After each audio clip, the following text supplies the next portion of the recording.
La deuda se paga con superávit primario y con crecimiento. La economía argentina no crece desde el año 2011. En términos per cápita estamos abajo del 2007, es decir, es una economía en franca decadencia. Y como si todo eso fuera poco, el resultado primario bien medido que dejó el macrismo no fue negativo en 0,6% del PBI, sino que en realidad fue negativo en 3 puntos del PBI. Porque ahí había libramientos en pagos. Es como que decir, Mendes, yo te tenía que pagar y no te pagué, pasé la factura al otro año y digo, en el 2019 mi número me mejoraron. No. Y además hubo licuación de partidas. ¿Por qué? Porque hubo inflación, digamos, las partidas no se ajustaron instantáneamente. Entonces, cuando medís bien, el macrismo dejó un déficit primario de 3 puntos del PBI. Entonces, la realidad es que además el paquete fiscal que están mandando sería un déficit adicional de 2 puntos más, o sea, un déficit de 5 puntos del PBI. Y además no hay voluntad de pagar. ¿Por qué? Porque si vos no querés ajustar, si vos no querés hacer el ajuste, ¿con qué vas a pagar? Entonces, en ese contexto, ya digamos Argentina con la presentación que hace y lo que declara, no está en condiciones de hacer una oferta seria. Primer punto. Segundo punto. A ver, un poquitito ahí. El contexto de lo que nos está pasando, no nosotros, al mundo entero, la pandemia, las economías que se caen, ¿no le da una posibilidad mayor de poder sacar una negociación positiva? No. ¿No? No, porque la pregunta es, de vuelta, ¿cuánto crees que tiene? A ver, países que le pegaron muchísimo. A ver, el caso de China. ¿Cuánto tiene el riesgo país China? Menos de 300. Nosotros 4.000. Nosotros tenemos 4.000, ayer llegamos a 4.011. Creo. Sí, pero 4.000 en el promedio. Cuando vos tomás los bonos cortos de Argentina, el riesgo país es 60.000. ¿Ok? Tío, Estados Unidos también tiene un problema grande, digamos, o sea, tiene tasa cero.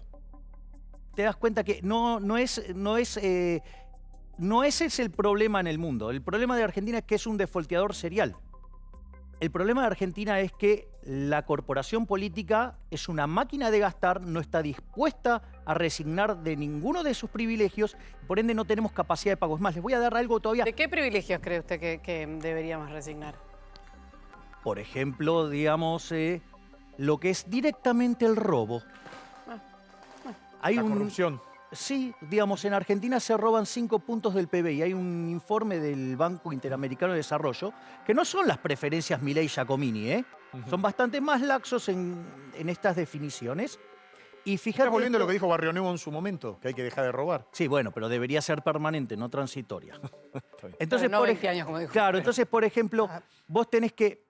Hacen un estudio de la ineficiencia técnica del gasto público. La peor región del mundo es América Latina con 4,4% del PBI. Sí. Argentina tiene 7,2%, o sea, somos un desastre, somos los peores, pero además hay un rubro que se llama filtraciones. ¿Te huele? Filtraciones. Filtraciones es, esto está haciendo... Choreo, sí. 5 puntos del PBI. O sea, además, fíjate esto, el gasto de funcionamiento del Estado históricamente en Argentina era 5,5% del PBI y a partir del segundo gobierno de Cristina Fernández de Kirchner subió a 7,5%.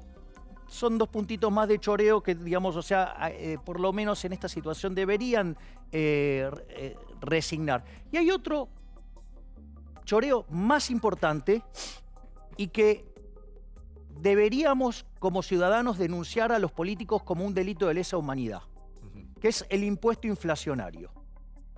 A ver, Argentina tiene más o menos demanda de dinero por 10 puntos del PBI, supongamos, ¿no? Sí. La inflación es 50%. Quiere decir que nos van a estar sacando 5 puntos del PBI en materia de impuesto inflacionario. Pero ¿cuál es el problema con el impuesto inflacionario? Que no es un impuesto legislado. Es decir, es directamente un robo.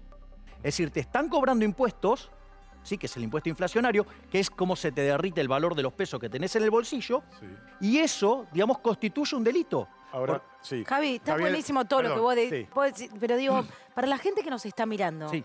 ¿Cómo hace para llegar hoy a fin de mes? ¿Cómo hacemos con la pyme que está cerrada y que no abre desde el 20? ¿Cómo deberían hacer para pagarle los sueldos? Claro, porque la verdad que y... preocupa y mucho. Y ayer veía algo que viene sucediendo, por ejemplo, en los colegios privados, ¿no? Los padres que tienen chicos de 3 y 4 años que estaban mandando a sus hijos a una guardería, dejaron de pagar porque dice, ¿qué voy a estar pagando? ¿6 meses? ¿Para qué? Pero para, eso no es lo mismo que lo que le pasa a la Argentina. Si vos tenés gente que se te puede morir y tenés que pagarle a un bonista que está sobrevolando en el mundo a ver a quién le puede invocar y comprar un papel para después especular. ¿Qué priorizás como Todos gobernante? especulamos, porque si vos creyeras que cuando te levantás de la cama te vas a morir, atropellado por un auto, te quedás en tu casa. Todos especulamos. La vida es una especulación permanente. Sí, vos sabés que Alberto dijo, una economía que se cae y se levanta, una vida no. O sea, como defendiendo lo que él está haciendo. Bueno, está bien. Entonces yo lo voy a poner de manera mucho más sanguinaria. El presidente dice, entonces, que él está haciendo esto para evitar que mueran 100.000 seres humanos. Punto que, digamos, me parece absolutamente loable. Humano. Sí, bueno, por eso, vamos a... Primer punto, aquellas economías que son más libres, no solo que son 8 veces más ricas que las reprimidas, sino que además la gente vive un 25% más. O sea, en un país reprimido vivís 64 años, en un país libre vivís 80. ¿Cómo o sea, cuál? con lo ¿Cómo cual- cuál? Porque- ¿Qué hablas de los nórdicos, por ejemplo? No. Bueno, digamos, por ejemplo, podés tomar el caso de Hong Kong, Singapur, digamos, o sea, los más libres, Australia, Nueva Zelanda, sí, los países más libres del planeta, que son los que mejor viven. ¿Sí? Si tomás el índice de libertad económica, son los que están ahí. Ese es el primer punto. Y después sobre los nórdicos, digamos, para los socialistas, miren los índices de libertad económica y se van a llamar una linda lección, manga de brutos. Punto, digo, no podía dejar de hacer parroquiales. La palabra No pod- socialismo le causa cierta claro, no urticaria. podía Dice dejar que de te causa hacerlo. urticaria la palabra socialismo. Los conocés. Y claro, obvio, un sistema que fue un fracaso en lo económico, lo social, en lo cultural y además asesinó a 150 millones de seres humanos, a alguien debería molestarle. A mí, por ejemplo, me molesta. Javi, pero, ¿te puedo pero quiero volver al... Sí. O dime, dale. No, Porque eso porque tiene que volver volver a- al bolsillo de los No, no, argentinos. Eso, porque por la eso gran quiero volver a- porque, situación. porque el punto que vos estás levantando, Guillermo, y a mí me parece fantástico que lo traigas a la mesa, que lo que plantea entonces el presidente es una falacia.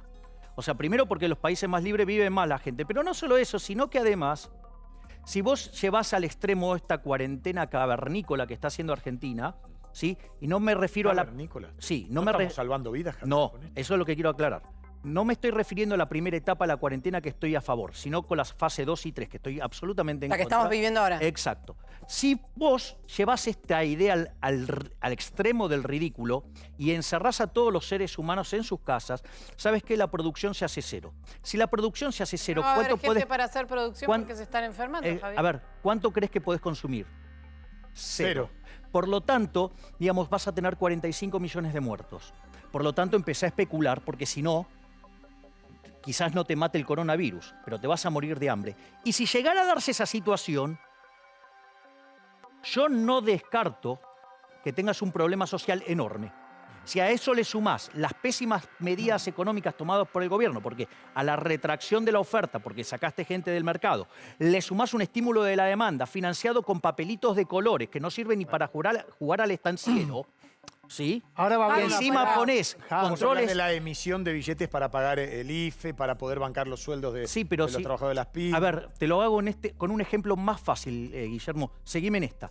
Suponete lo siguiente, yo te digo esto. Guillermo, te voy a regalar 10 millones de dólares. ¿Cómo te sentís? Genial. Te sentís genial. Depende de dónde lo saques, ¿no? También. No, digamos, o sea, yo digamos, siempre hago un punto de lo moral, así que Ok. conmigo no va el robo. Eso, digamos, si te sospechás y te lo da un político, no en mi caso. Sí. Entonces, digamos, en esa situación, en realidad lo que vos estás haciendo es una proyección mental sobre lo que son esos 10 millones de dólares. Pero ahora yo te digo, esos 10 millones de dólares yo te los doy, pero esto va junto a una situación en la cual te subo un cohete y te mando a Marte. ¿Qué haces en Marte con los 10 millones de dólares? Nada, no los puedo Bien, utilizar. bien, exacto. Si yo, digamos, te estoy tirando papelitos desde el Banco Central y la producción se está contrayendo, vas a tener menos bienes que van a ser corridos por una cantidad mayor de papelitos. ¿Qué crees que va a pasar con los papelitos? No van a valer nada. Es más, en el límite donde la producción es cero, el poder adquisitivo del dinero, ¿qué puedes comprar? Digo, vos en Marte con los 10 millones de dólares. No, claro, nada. Quiere decir que el poder adquisitivo del peso, ¿cuánto es? Cero. Cero. Si el poder adquisitivo del dinero es cero, eso es una hiperinflación, porque significa que los precios se están tendiendo infinito. Eso es lo que está gestando este gobierno. Javi, te puedo pedir, vos sos muy bueno técnicamente, pero y por otro lado no, por supuesto. Podés yo no estar lo en dudo, desacuerdo, pero pará, como estoy yo, pero- Sí, no, Está a bien. ver, es... Pero Sí, quiero- después de 30 años de dar Eso, clases en pero- la universidad, no aprendí A a ver, dar clases. tiene sentido común, perdón, No. tiene sentido común lo que dice. Ahora sí, Piedad. No, que quiero ir a lo que están del otro lado y que me escriben preguntas desde los impuestos, Sí. tarjeta de crédito. Digo, ¿qué recomendaciones das hoy con la economía que tenemos, con la gente preocupada, con esa señora que trabaja en un local y que no puede ir porque su local está cerrado, por esa pyme que también está cerrada, para esa peluquera? ¿Cómo sale esa gente? Bueno, la única forma que van a poder salir sin ser sancionados por el Estado es que puedan volver a producir. Ujú. Aparte, fíjate la paradoja, ¿no? Porque te dicen que el Estado te va a ayudar. Es decir, el Estado te acaba de romper las piernas para darte las muletas. Ujú. Digo, igual vas a estar peor. Pero al margen de eso, fíjate esto. Si yo le tuviera que recomendar algo a Sí. las personas, yo les sugeriría enfáticamente que acumulen alimentos. Que acumulen alimentos. Sí, es más, de hecho, digamos, una ¿Vos estás proponiendo que vayan al supermercado, se compren todo? compren todo lo que puedan. Vas a generar una corrida a los Claro, supermercados es una locura, terrible. no, ¿Por no, qué? momento. ¿Por qué, Javier? A ver, Si ahora se está, a ver, hay abastecimiento, Miento, claro. la gente haciendo la cola, dosificadamente. Los camiones puede funcionan, comprar, la mercadería va y viene. ok, digamos, pero digamos, ya digamos, se ha empezado no a romper la cadena de pago, se ha comenzado a destrozar. Y cuando vos tenés personas como Culfas o como la señora Marcó del Pont, digamos que no quiere resignar el cobro de impuestos, o como, digamos, la señora Paula No, pero Español marcó el punto. prorrogó, pero a ver, prorrogó. Claro, tenés feria prorrogó. fiscal hasta el A ver, 26 de abril, pará, tenés un a montón ver, de... yo te hago una pregunta. Aquel, digamos, que está, digamos, en la economía informal y que necesita ganarse el día a día, ¿a ese, digamos, se le prorrogaron los ingresos o se le cayeron y no tiene forma de recuperarlo? A ver, mira, se lo podemos preguntar. Pará, no, pero, ¿Escuchaste historia, Javier? pero- Porque ahora- no, pero Sí. quiero ir sobre el punto anterior, que es más delicado. ¿Cuál? El tema de por qué digo lo de los alimentos. A ver. Porque si la señora Paula Español se pone tan orgullosa que cierra un local cuando hay un precio que no le gusta, porque en su fatal arrogancia cree que puede determinar los precios de la economía, algo, digamos, que el socialismo mostró que no se podía, en los hechos, entonces el punto es, cuando cierra un local, ¿sí? No solo que está dejando gente sin laburo, sino que además los productos desaparecen. Claro. Entonces, si el gobierno sigue incentivando esta estupidez de la ley de abastecimiento y de controlar precios, va a generar un nivel de escasez fenomenal que es probable que, avanzado el quiebre de la cadena de pagos, nos quedemos sin alimentos. Por eso le estás diciendo a la gente que vayan a comprar. Bien, exacto. Quédate acá porque me gustaría hablar con Roberto García Moritán. Creo que ya podemos hacerlo. A ver, Roberto es socio en 2 restaurantes muy prestigiosos. Hemos ido Sí. a algunos nosotros Sí. de ellos, La Mar y Tanta. Creo que tiene más de 100 de empleados. Roberto, ¿cómo te va? Te habla Guillermo Andino. El gusto de saludarte. Guillermo, ¿cómo estás? Buen día. Bien, aquí charlando precisamente sobre las pequeñas, las medianas empresas, los restaurantes que están todos caídos. Bueno, y todo lo que ya conocés y estás sufriendo en carne propia porque vos mismo tuviste que salir a hacer el delivery para poder subsistir. ¿Esto es así? Bueno, más o menos. En realidad, Guillermo, lo que quisimos hacer con diferentes socios fue transmitir confianza. Fue más simbólico que otra cosa. Estábamos pidiendo que se reincorporen a muchos de ellos. Era importante que reactiváramos la facturación porque la estructura de costos sigue estando. Entonces quisimos en diferentes áreas dar un símbolo, acompañarlos, que no se sintieran solos en ningún momento. Háblame Parece que de- el objetivo siempre tiene más que ver con eso. De las consecuencias, Roberto, explicado esto, que estás sufriendo vos con el cierre por ahora de tus restaurantes. No te entendí, Guillermo, perdóname. Las consecuencias que vos sufrís desde tu bolsillo, de los empleados, no sé si podés pagar o no los sueldos, ante el Bueno, cierre nosotros- obligatorio de todos los restaurantes. Nosotros que fuimos aprendiendo del virus a medida, en el día a día, creíamos que esto podía ser algo pasajero. Ya ahora entendemos todos que va a durar mucho más de lo que creíamos. Ujú. Al principio la prioridad era cuidar la salud de nuestra gente. Ahora ya tenemos que salir un poco a la cancha y desarrollar nuevos Estrategia. focos de venta. El delivery para nosotros es una experiencia nueva. Claro. Estamos aprendiendo. Este fin de semana vamos a abrir en los 2 restaurantes, tanto La Mar como Tanta. Vamos a ver, nuestra prioridad era siempre desde el restaurante, ahora tratando con creatividad y con mucho empuje de resolverlo de alguna manera. Ajá. Como decías vos recién, tenemos 100 familias a quienes tenemos que alimentar. tenemos un compromiso con ellos y esa es la prioridad absoluta del grupo nuestro. Y Roberto, a ver, ¿en qué contexto? Porque vos decís que vas a abrir los restaurantes para que la gente haga cola y vaya a buscar el pedido allí, no para sentarse, obviamente. No. Bueno, si se pudiera, no tengo bien claro si un vecino de pocos metros puede pasar a hacer un takeaway, Sí. lo podría hacer, pero la unidad de negocio está más centrada hoy en el delivery y en un mediano plazo estamos pensando en desarrollar comidas congeladas para vender en canales mayoristas. Ese es un poco el plan. Roberto, ¿y qué te pasó? ¿Cómo estás, Pía? Te saluda. Buen día. ¿Cómo estás, Pía? Muy bien. ¿Qué te pasó, por ejemplo, con los proveedores? ¿Cómo fuiste? Porque ustedes tuvieron el negocio cerrado durante bastante tiempo. ¿Y cómo ves la actividad a futuro también, ¿no? En estas muchos decían, dueños de restaurantes decían, bueno, a ver, me imagino tal vez un mozo con un barbijo, pero que se lo va a tener que ir cambiando, si la cocina va a estar abierta, si el plato lo voy a tener que hacer en el momento, hasta armar la mesa en el momento, digo, ponerle el mantel, el plato, la panera, ¿no?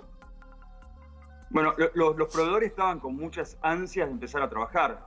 Sí. La economía en Argentina, como vivimos al día a día, todos estamos con necesidad de empezar a producir. Este tema del estanque económico es muy complejo para una sociedad como la nuestra, con lo cual lo recibieron muy bien, nuestros proveedores lo recibieron muy bien. Y en cuanto a lo que mencionabas, internamente, nosotros estamos tomando todos los recaudos, tenemos un especialista que trabaja con nosotros, que nos dio unas instrucciones que nos podría dar una pequeña diferencia sobre mucho del mercado, y vamos a trabajar en ofrecer todas las garantías que sean necesarias, tanto para nuestra gente que va a estar ahí trabajando, como para los que vayan después a consumir nuestro producto. A ver, Roberto, quiero aprovechar que está Javier Milei escuchando, veníamos de la polémica y de hablar respecto de cómo va a salir la Argentina de esto. ¿Qué le dirías a Roberto, a una persona que tiene la responsabilidad de 100 familias atrás? Y lo felicito. Lo que acaba de describir Roberto es digno de poner en un curso de negocios, porque te está mostrando cómo el Estado te arruinó la vida, porque a él tenía un negocio funcionando y el Estado, haciendo uso del aparato represivo, le hizo sus ingresos cero, además lo obliga a pagar los sueldos, lo obliga a mantener el personal y además lo obliga a seguir pagando impuestos. Frente a esa bomba que es que te caiga el Estado y te destruya un negocio, una parte se la bancó, digamos, desacumulando su riqueza, ¿sí? Para poder bancar el negocio, y lo cual ya es loable. Pero como si fuera poco, va y le encuentra la vuelta. Ojalá, digamos, hubiera muchísimos empresarios como él, un emprendedor, un tipo que frente al problema, en lugar de ponerse a llorar, busca una solución. Lo que pasa que con el Estado que tenemos tan ladrón, pero solo es quiero agregar imposible. esto, Javier, y volver a Roberto. El Estado tuvo que actuar en virtud de la aparición de un coronavirus. Pero el Porque Estado... si él tuviera el restaurante abierto, se contagian nuevamente. Anda a pedirle a un bonista externo que te venga a comprar barbijo. Pero a ver, vamos a ponerlo en estos términos, Guillermo. No es el único modelo de cuarentena la cuarentena cavernícola. A ver, si vos estuvieras en la etapa de los cavernícolas y aparece una situación de estas características, ¿qué le diría? Y encerrate en la caverna, que es lo que nos hicieron a nosotros. A ver, otros países lo trataron de otra manera. Es decir, vos lo que... tienen decenas de miles de muertos. Perdóname, no. Está escuchando Roberto. Con el tema restaurantes, que es lo que estamos hablando, que él tiene 2. ¿Cómo lo trataron otros países? No, pero es que justo... No, porque es importante esto, porque yo creo que Roberto no abre, primero por la responsabilidad misma de sus empleados y porque hoy no podés tener mucha gente amontonada en el mismo lugar con un virus dando vueltas. A ver, es cierto que vos no podés tener aglomeración de gente y tenés que tratar de mantener la distancia. Pero así como nosotros mantenemos la distancia, él podría tener, digamos, en su restaurante las mesas más distanciadas, pero no es que él no, digamos, ¿vos te crees que él no lo sabe hacer? Claro que lo sabe hacer. A ver, perdón. Digamos, pero ¿sabés qué? Llevarlo adelante. En Francia se están abriendo los restaurantes con mamparas para que cada una de las mesas estén separadas de esa forma. Pero preguntale, digamos, él te va a decir. ¿Pensás, Roberto, que se le podría encontrar una vuelta para que la gente entre al restaurante a comer? Yo creo que cuando esto se reactive, cuando el mundo empieza a entrar en su curso natural, van a haber algunos rubros que van a seguir sufriendo y van a seguir siendo relegados de la recomposición económica. Y lamentablemente yo creo que los restaurantes, los entretenimientos, los eventos masivos, todo lo que tiene que ver con recreación y salidas, van a seguir golpeados. Y ni les digo turismo. Si bien es verdad es una lástima que nosotros no podamos hacernos y nos encantaría, ya sea con metros de distancia, con paredes en el medio, entre mesa y mesa. Lamentablemente nuestra impresión es que el sector va a ser el último que se recupere. La gente no va a tener confianza, hoy se están cuestionando los alimentos, va a ser muy difícil que nos reactivemos en el volumen que sería necesario. O sea, vos estás diciendo que por más que digan, bueno, a partir de ahora se abren los restaurantes, la desconfianza de la gente todavía va a perdurar y por lo tanto va a pasar mucho más tiempo para que se sienten en una mesa a comer. Hay muchos estudios que indican que los últimos sectores que se van a reactivar son gastronomía, hotelería y turismo. Ajá. ¿Y qué pasa con los precios al comprarlos? ¿Sentís un aumento muy fuerte? ¿Te pasa a vos también, Roberto? Y hubieron muchos aumentos y lamentablemente ¿Sí? ¿Lo sentís a la compra? Hay sectores que siguen trabajando y bueno, por ahí por unas cuestiones de que la gente se estoquea y en tema de demanda suben los precios. ¿Sí? Porque eso te va a llevar de que vos en la carta vas a tener que aumentar también el precio de que vos lo invites al público a comprar. Nosotros estamos tratando de ser lo más equilibrados posible porque tenemos un compromiso de largo plazo con ellos. Claro. Bueno, ¿ves? Vos, Javier, está diciendo que la gente tiene que abastecer. ¿Eso no podría generar un aumento de precio en los productos? Eso, a ver, primero lo que hay que entender es que en Argentina no es que están subiendo los precios. El problema en que Argentina es que está perdiendo poder adquisitivo el peso. En el mundo no es un problema la inflación. Es un problema en Argentina, en Venezuela, en Sudán del Sur, ¿sí? Ajá. Pero digo, en los países donde todavía se sigue abogando por teorías económicas propias de un salvaje, ¿sí? Entonces, digamos, no es que están subiendo los precios, está cayendo el poder adquisitivo del dinero. ¿Y por qué cae el poder adquisitivo del dinero? Porque si en lo que va del año la cantidad de dinero subió 40%, si lo comparás contra el año anterior subió más de 90%, si dadas las hipótesis más optimistas en términos de resultado fiscal, la cantidad de dinero puede crecer 200% y, vamos, estás tirando un montón de dinero a la calle, la gente no lo quiere, por eso tenés control de capital y 17 precios distintos para el dólar, y en mis libros se llama hiperinflación. Claro. Bueno, Roberto, te agradecemos este contacto y esperemos que pronto pase esto. No es lo que se avisora, por lo menos en tu rubro, pero te las ingeniaste bastante bien y nada, por esas 100 familias y por miles de familias que hay detrás de los restaurantes, que pronto puedan volver a sentarse. La verdad que uno va a tener perdurabilidad ese miedo y esa desconfianza, lamentablemente. Sí, por eso, agregando un poco de valor a lo que decía Javier, nosotros tenemos como prioridad proteger al empleo. Estaría bueno que el Estado piense de alguna manera cómo pone prioridad a cuidar a quienes generan el empleo. Y después, un pedido especial a Javier, que lo estuve escuchando, yo comparto muchas de sus ideas, me parece una persona brillante. Hay un tema de cuestiones que tienen sentido debatir y otras que ya no. Hoy se definió este camino. Me parece que lo que hay que tratar de hacer es ver cómo se agrega valor al camino ya elegido. Ponernos a discutir sobre cuál es el camino que debería haber tomado el gobierno, me parece que no agrega valor. Por ahí, si pudiéramos aprovechar su capacidad en ver cómo podemos resolver y frenar un poco la ola económica que se nos viene encima. O sea, con este camino que inexorablemente tenemos que recorrer, estás diciendo. Exactamente. Con Bueno, muchísimas gracias, chicos, por todo. De nada, para terminar, Roberto, ¿te puedo preguntar cómo está tu tío? Porque la verdad que también tenemos que decir que como programa en su momento dimos la información, yo le escribí a tu mujer me dijo que sí, que era afirmativo, pero por supuesto que el encargado de hablar, si había que hacerlo, eras vos, entonces la verdad que no quiero dejar de preguntarte cómo está tu tío, que sabemos que diplomático, que está en el exterior. Representante argentino ante la ONU. Martín es un tema familiar que prefiero no hablar. Les agradezco muchísimo la preocupación.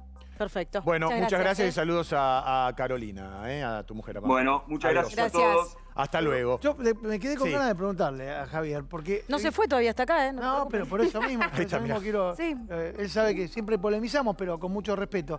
A mí me llama la atención esta idea de que para vos no habría que controlar los precios, para vos habría que dejar que fluyese naturalmente la economía y que eventualmente cada empresario o cada comerciante dispusiera a qué precio quiere vender los productos. Que controlar esos precios está mal en este momento, No, está mal siempre. Bueno, a ver, pero hablamos del hoy. Bueno, ok, ahora te voy a dar la respuesta. Primer punto. Hay un libro que se llama 4000 años de controles de precios y salarios y el subtítulo es ¿Cómo no combatir la inflación? Analiza lo que pasó en el mundo desde el 2800 a.C. en la quinta dinastía de los sumerios, en Egipto. Ahí ya se controlaban los precios. Sí, claro, porque los políticos siempre quisieron gastar más de lo que correspondían. Claro. Y entonces cuando aparece el efecto no deseado, que es los precios empiezan a subir, que es que el dinero se empieza a perder de valor, claro. Entonces, ¿qué tratan de hacer? Es controlar, digamos, el efecto y no las causas. O sea, en el caso de Diocleciano eso directamente terminaba asesinando gente, que es más o menos lo que hace Paula Español, pero digamos al cerrar un local, que es hacer desaparecer la producción. Por eso es una vergüenza que la secretaria de Comercio suba fotos cerrando locales, es un disparate. ¿Pero qué le contestás a la persona que no puede acceder? ¿Qué le contestás a la persona que no puede acceder a un paquete de fideos? Déjame, por favor, terminar el argumento y yo ahora te contesto porque me encantan estas preguntas. Vamos al segundo punto. Cuando vos tomás la historia argentina, desde que se creó el Banco Central en el 35 y que se nacionalizó en el 46, de ahí hasta acá, siempre hubo controles de precios, salvo en 10 años. ¿Los de la convertibilidad? Casualmente cuando no hubo inflación. Mira vos. Es más, aquellos que dicen que la inflación es culpa de los grupos concentrados, lo cual es una burrada, digo, porque de última afectaría el nivel, pero no a la tasa de variación de los precios, porque la inflación es la tasa de variación, no el nivel de precio. Es más, los mismos grupos que vos tenías en los 90 son los que están ahora. Es más, están en otras partes del mundo y no generan inflación. Y no es porque los controlan, porque no hay control de precio. No es la forma en la cual, digamos, la inflación es siempre y en todo lugar un fenómeno monetario. Javi, me la sé más fácil. ¿Puedo decirte una cosa? Te puedo hacer esta pregunta para la gente que está del otro lado. Vos sos el Estado hoy, estamos en cuarentena. No, por favor, no me insultes. No, digo... El Estado es una organización criminal peor que la mafia. Ponele que te llaman, dice, che, Javier, Milei, la verdad... Claro, ¿qué harías con la economía en este momento de acaba cuarentena? de aclarar el presidente, afortunadamente, que no va a convocar liberales al Consejo Económico. Estoy feliz. Bueno, pero va a convocar a todos los colectivistas y van a terminar incendiando... Vamos a jugar un rato... el país. No, para, dame un segundo. Mirá que hay gente que se preocupa mucho, Javier, con lo que decís. Ok, digamos, yo tengo la evidencia empírica de mi lado, que vengan y me logren rebatir un punto que, digamos, hace años que no logran. Pero al margen de eso, ¿sí? El presidente fue muy explícito. Dijo, yo voy a convocar a economistas, pero no voy a convocar a aquellos que creen que el Estado es el problema. Gracias, presidente, porque aún si me hubieran llamado, no hubiera ido porque yo no comparto nada con los orcos. Es decir, porque en realidad el Estado es el problema, no es la solución. Bueno, podemos jugar, juguemos. En este momento de cuarentena, ¿qué economía llevarías vos, Javier Milei, adelante para que nosotros podamos subsistir y pues salir adelante? Me parece que nosotros deberíamos haber copiado el modelo de Israel, el modelo de Japón, el modelo de Singapur. Recordalo rápido, ¿cómo es? Sí. Básicamente lo que vos haces es lo siguiente, aislás a los grupos de riesgo, llámese mayores de 65, los adultos mayores, sí. ¿Sí? Y aquellos problemas que tienen algún problema respiratorio que el virus podría convertirse en algo letal. Okay. Una vez que haces eso, los mando todos a trabajar y monitoreo la fiebre. ¿Cómo? Con circulación del virus. Sí. Digamos, es que si vos no trabajás te vas a morir igual. Es decir, la alternativa es 100.000 personas contra 45 millones. Yo no quiero que se mueran 45 millones. ¿Ok? Digamos, vos como policymaker tenés que elegir la política que menos daño cause. Perfecto. ¿Sí?